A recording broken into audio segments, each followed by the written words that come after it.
que nos ouve, entendeu? Que nos ouve. Porque tem muita gente que crê em Deus. E eu não estou falando nesse deusinho aí de religião, não, que isso é um ídolo.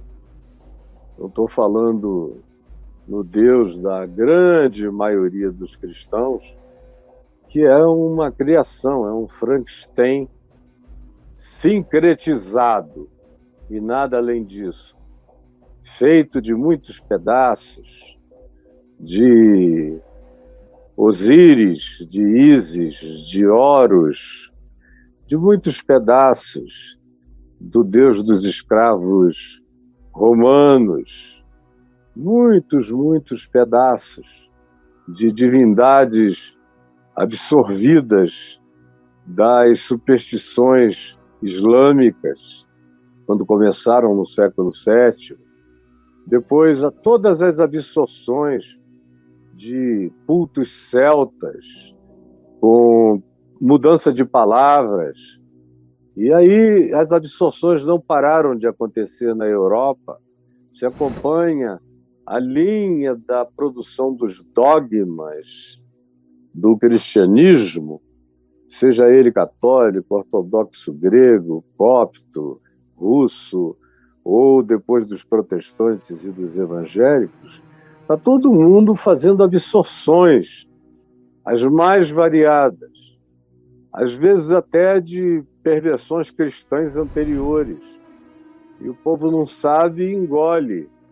Como eu tenho dito todo dia, bebe a largos sorvos, como diz o Salmo 73, e não sabe de onde vem.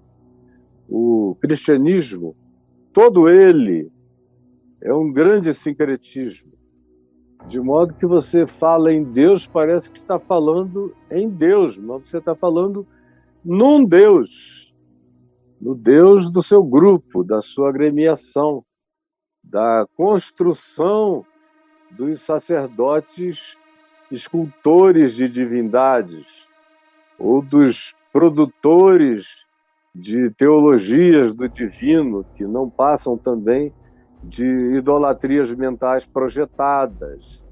E você que vive de ignorância em ignorância, vai pensando que quando fala de Deus está se referindo a Deus, mas está falando de qualquer coisa que não é Deus.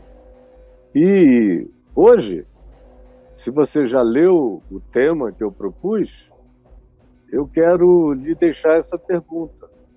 Qual é a sua relação com a oração?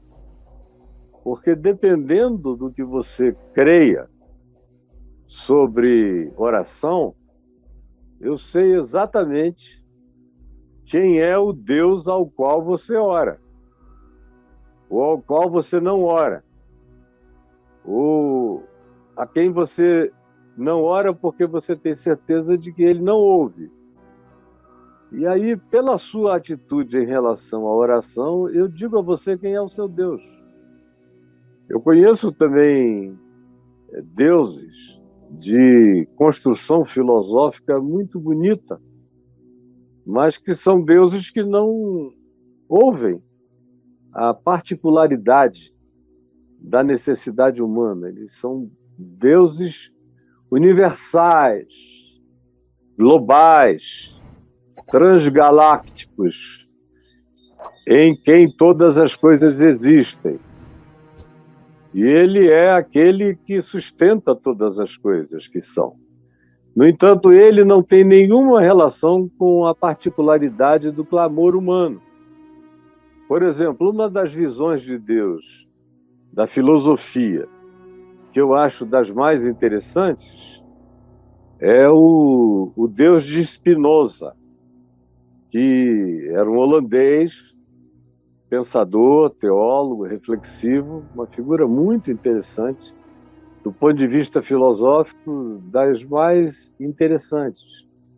E eu me lembro quando eu li a primeira vez sobre o Deus de Spinoza, há muito tempo atrás, e verifiquei as coisas que eram coerentes com o Novo Testamento, e cheguei ao momento da declaração dele quanto à oração, que ele achava que Deus não tinha relações de particularidade com nenhuma pessoa humana. E que ele era o Deus dos fenômenos, mas ele não era o Deus de resposta aos clamores, aos pedidos. Quando perguntaram a Einstein se ele cria em Deus, ele disse que sim, que ele cria. Aí perguntaram qual era a teologia dele, então. Aí ele disse: eu creio na teologia de Spinoza, do Deus de Spinoza. É por isso que a fé que Einstein manifestava em Deus afirmava Deus, mas ele mesmo não cria que se alguém clamasse a Deus, Deus iria responder especificamente, o que era uma incoerência, até em relação ao que ele dizia sobre os grandes achados dele. Ele dizia que pensava, até a mente queimar, se esgotar, e ele frequentemente desistir. Aí ele desistia e saía, abandonava a ideia, ia andando num bosque, num campo, numa pradaria, ficava sozinho, pensava em outra coisa. De repente, algo vinha dos céus para ele, caía em cima dele, e ele dizia: aí eu já não pensava na solução, mas eu era pensado pela solução. E voltava correndo para casa, como quem tinha recebido uma revelação. Ora, quem diz isso recebeu e tinha uma relação pessoal com a graça e com o dom de Deus. Porque toda boa dádiva, toda a teoria da relatividade, toda e qualquer descoberta de natureza fenomenológica factual, tudo que ilumina a nossa mente para enxergar, vem do alto, Einstein, descendo do Pai das luzes, em quem não pode haver nem mudança, nem sombra de variação. O Deus que eu aprendo em Jesus tem tudo aquilo que o Deus de Spinoza, a ele se atribuía por Spinoza, como filósofo, pensador. Só que era infinitamente mais. Porque ele dizia: pedi e dar-se-vos-á, buscai e achareis, batei e abrir-se-vos-á. Ele estimula a que se peça, sem vãs repetições, sem mantra. Ele disse: o vosso Pai Celeste sabe antes que lhe o peçais. Mas peçam, porque ele tem prazer em ver que vocês creem nessa relação. E aí há uma quantidade enorme de textos dos evangelhos que eu poderia ler a esse respeito, mas eu selecionei esses 4 que estão aí diante de você. Primeiro, Lucas 11:13, que começa dizendo no verso 11: qual dentre vós é o pai que, se o filho lhe pedir o pão, lhe dará uma cobra, uma pedra? Você é desse tipo? Só se você é um pai diabo. Mas se for um pai humano, você jamais seria assim. Ou uma mãe verdadeira jamais seria assim. Filho pede um pão, você diz: ó, vai chupando essa pedra aí. Enquanto isso, pede a Deus para ver se ele transforma a pedra em pão, como foi a proposta do diabo a Jesus. Qual dentre vós faria isso? Ou se o filho pedir um peixe, lhe dará em lugar do peixe uma cobra venenosa? Que pai? Só se for o pai do inferno. Ou se o filho pedir um ovo, papai, me dá um ovo. e ele chegar e dizer, olha, pega para você esse escorpião aqui, ó, vai comer escorpião. Melhor do que ovo, tá vivinho, tá fresco, dá teu jeito. Quem é que faria isso? Jesus apela para um exemplo dessa basicalidade, para ver se a gente olha para os céus e diz, se meu pai, que não é essas coisas, não faria isso comigo, quanto mais o meu Pai Celeste.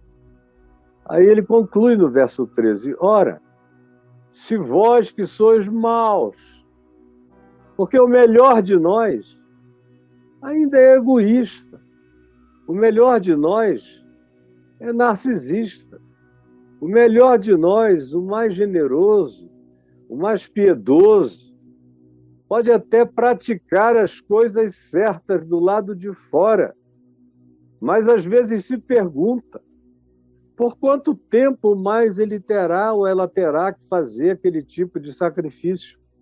Quando é que aquele filho vai andar com as próprias pernas e liberá-lo de ter que ser o eterno provedor da mesma coisa? Os melhores de nós ainda gostaríamos de um dia nos aposentarmos, de termos que ser provedores para sempre. Isso eu estou falando dos santos, dos generosos, dos que não sabotam filhos, jamais, mas o que lhes passa no coração. Do lado de fora, Jesus disse, eu sei que vocês são capazes de fazer o que é bom. Agora, olhem para dentro.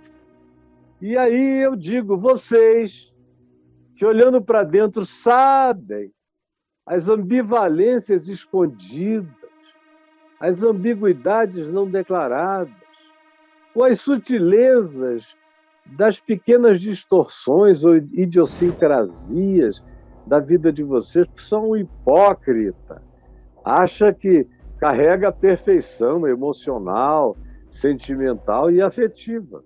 Não, todos nós somos maus. Por isso se diz, pois todos pecaram e todos carecem da glória de Deus. Ora, se vós que sois maus, todavia, sabeis dar boas dádivas aos vossos filhos. E olha, se vocês se enxergarem, vocês vão ver que milagre. É que vocês consigam praticar o bem, tendo tanta ambivalência escondida dentro de vocês. Vocês que são assim, sabem dar boas dádivas aos vossos filhos? Então me respondam, quanto mais o Pai Celeste não dará boas coisas, não dará o Espírito Santo, não dará os dons da vida àqueles que lhe pedirem? É uma pergunta que quer ser óbvia.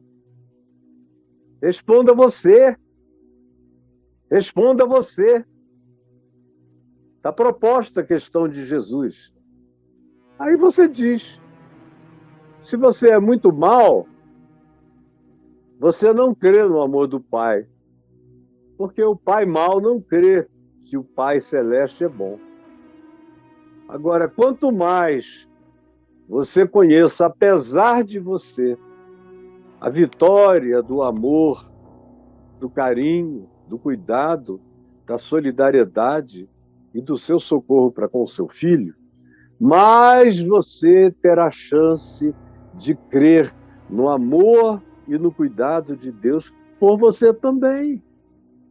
De modo que, diga-me, se você crê que Deus responde, e eu te direi que tipo de pai ou de mãe tu és. Ou agora leia o que Jesus diz, logo adiante, em João 16, para a gente. João 16, no verso 24, veja bem o que Jesus diz. Ele diz, naquele dia, nada me perguntareis. Em verdade, vos digo, Se pedirdes alguma coisa ao Pai, Ele vô-lo concederá em meu nome. Até agora, nada tendes pedido em meu nome. Aí você diz, não, eu peço em nome de Jesus. E eu termino sempre em nome de Jesus, amém. Mas esse nome, se não for usado, pensado, sentido, crido, coerentemente, com o caráter que o Evangelho descreve como sendo dele, e o caráter de Jesus está nos mandamentos que ele deu, nas atitudes que ele teve. Ele é a encarnação do caráter divino em sua plenitude absoluta do homem. Então pense, até agora nada tem despedido em meu nome, embora vocês usem o nome Jesus, mas vocês usam, por exemplo, o meu nome, Caio, para falar comigo. Então, se você disser para mim, Caio, eu sei que você não gosta de ser pai, eu sei que você faz o maior sacrifício para ser avô, eu sei que você tolera a sua esposa, eu sei que apesar de não gostar de ninguém, de vez em quando, você faz alguma coisa boa dependendo da insistência com a qual se peça a você. E eu vou insistir, insistir, insistir até você me dar o que eu estou pedindo. Eu pergunto, apesar de você estar usando o nome Caio para falar supostamente comigo, ou com alguém que seja esse tipo de Caio, com absoluta certeza eu te garanto, o nome é meu, mas não é comigo que você está falando. É simples explicar que não é o nome Jesus que te dá acesso ao Pai, mas é a sua fé no caráter do Cristo que se encarnou em Jesus. É isso que te liga ao Pai, mesmo que você não saiba o nome Jesus.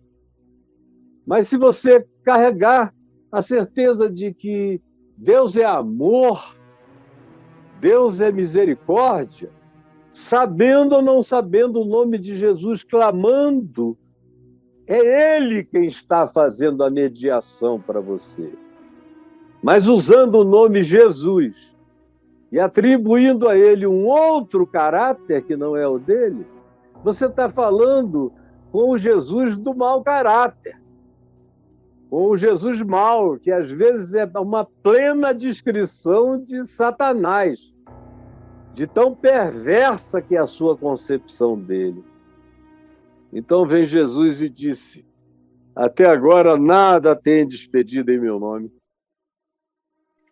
E olha que o pessoal ali estava expulsando demônio em nome de Jesus, curando enfermos em nome de Jesus.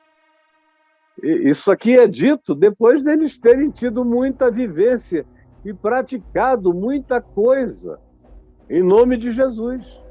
Eles já tinham dito a Jesus, olha, tinha um cara aí expulsando demônios no teu nome, mas nós lhe proibimos porque ele não segue conosco. Mas Jesus diz, até agora, vocês não sabem ainda de que espírito vocês são, como foi o que ele disse no Evangelho de Lucas a João e Tiago, que queriam fazer fogo dos céus cair sobre os samaritanos para torrá-los, porque eles estavam frustrados e com raiva.